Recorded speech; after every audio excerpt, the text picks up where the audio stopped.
اعوذ باللہ من الشیطان الرجیم، بسم اللہ الرحمن الرحیم۔ نہج البلاغہ، خطبہ نمبر 189۔ تمام حمد اس اللہ کے لیے ہے جس کی حمد ہماگیر ہے، جس کا لشکر غالب اور عظمت و شان بلند والا ہے۔ میں اس کی پے در پے نعمتوں اور بلند پایا عطیوں پر اس کی حمد و ثنا کرتا ہوں۔ اس کے علم کا درجہ بلند ہے، چنانچہ اس نے گنہگاروں سے درگزر کی، اور اس کا ہر فیصلہ عدل و انصاف پر مبنی ہے۔ وہ گزری ہوئی اور گزرنے والی باتوں کو جانتا ہے، اور بغیر کسی کے نقش قدم پر چلے، اور بغیر کسی کے سکھائے پڑھائے، اور کسی بافہم صنعت گر کے نمونہ اور مثال کی پیروی کیے بغیر، اور بغیر لغزشوں سے دوچار ہوئے، اور بغیر مشیروں کی جماعت کی موجودگی کے، وہ اپنے علم و دانش سے مخلوقات کو ایجاد کرنے والا ہے۔ اور میں گواہی دیتا ہوں کہ محمد اس کے بندے اور رسول ہیں، جنہیں اس وقت بھیجا جب کہ لوگ گمراہیوں میں چکر کاٹ رہے تھے اور حیرانیوں میں غلطاں اور پیچان تھے۔ ہلاکت و تباہی کی مہاریں انہیں کھینچ رہی تھیں، اور زنگ و کدورت کے تالے ان کے دلوں پر لگے ہوئے تھے۔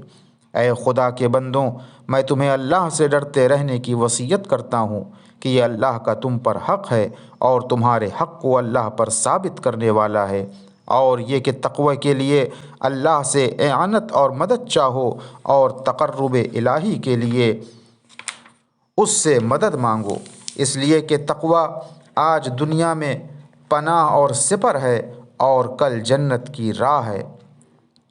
اس کا راستہ آشکار اور اس کا راہ پیما نفع میں رہنے والا ہے۔ جس کے سپرد یہ ودیعت ہے، وہ اس کا نگہبان ہے۔ یہ تقوی اپنے آپ کو گزر جانے والی اور پیچھے رہ جانے والی امتوں کے ساتھ ہمیشہ پیش کرتا رہا ہے، کیونکہ وہ سب اس کی حاجت مند ہوں گے۔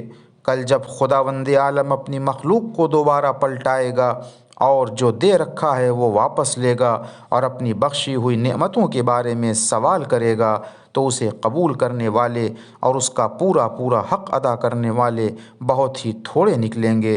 وہ گنتی کے اعتبار سے کم اور اس توصیف کے مصداق ہیں جو اللہ نے فرمائی ہے کہ میرے بندوں، میں شکر گزار بندے کم ہیں۔ لہٰذا تقوی کی آواز پر اپنے کان لگاؤ، اور سعی و کوشش سے برابر اس کی پابندی کرو، اور اس کو گزری ہوئی کوتاہیوں کا عوض قرار دو، اور ہر مخالفت کرنے والے کے بدلے میں اسے اپنا ہم نوا بناؤ۔ اسے خواب غفلت سے اپنے چوکنے کے ذریعے بناؤ، اور اسی میں اپنے دن کاٹ دو، اور اسے اپنے دلوں کا شعار بناؤ، اور گناہوں کو اس کے ذریعے سے دھو ڈالو، اور اس سے اپنی بیماریوں کا علاج کرو، اور موت سے پہلے اس کا توشہ حاصل کرو، اور جنہوں نے اسے ضائع و برباد کیا ہے ان سے عبرت حاصل کرو۔ یہ نہ ہو کہ دوسرے تقوی پر عمل کرنے والے تم سے عبرت اندوز ہوں۔ دیکھو، اس کی حفاظت کرو، اور اس کے ذریعے سے اپنے لیے سر و سامان حفاظت فراہم کرو۔ دنیا کی آلودگیوں سے اپنا دامن پاک و صاف رکھو، اور آخرت کی طرف والہانہ انداز سے بڑھتے رہو۔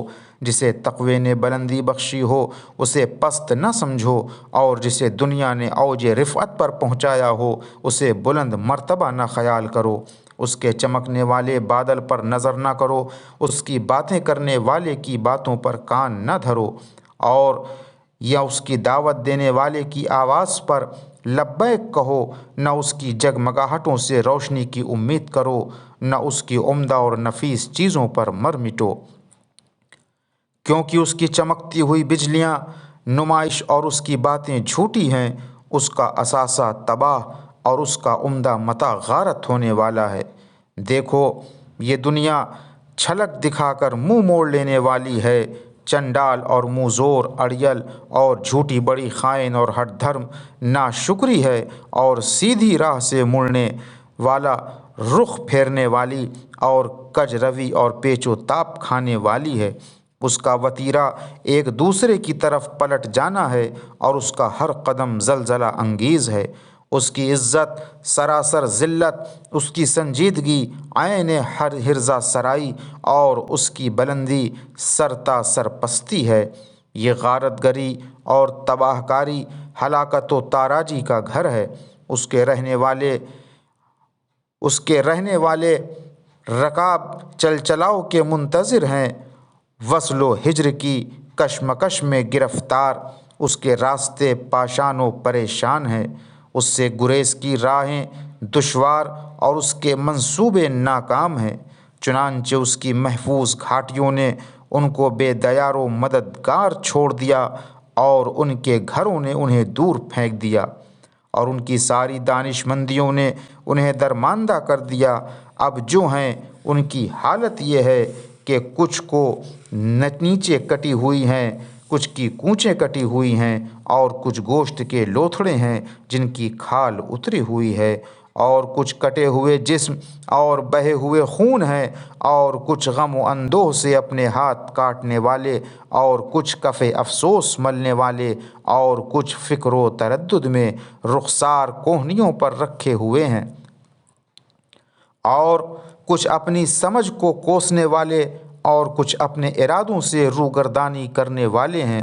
لیکن اب کہاں، جب کہ چارہ سازی کا موقع ہاتھ سے نکل چکا اور ناگہانی مصیبت سامنے آ گئی، اب نکل بھاگنے کا وقت کہاں؟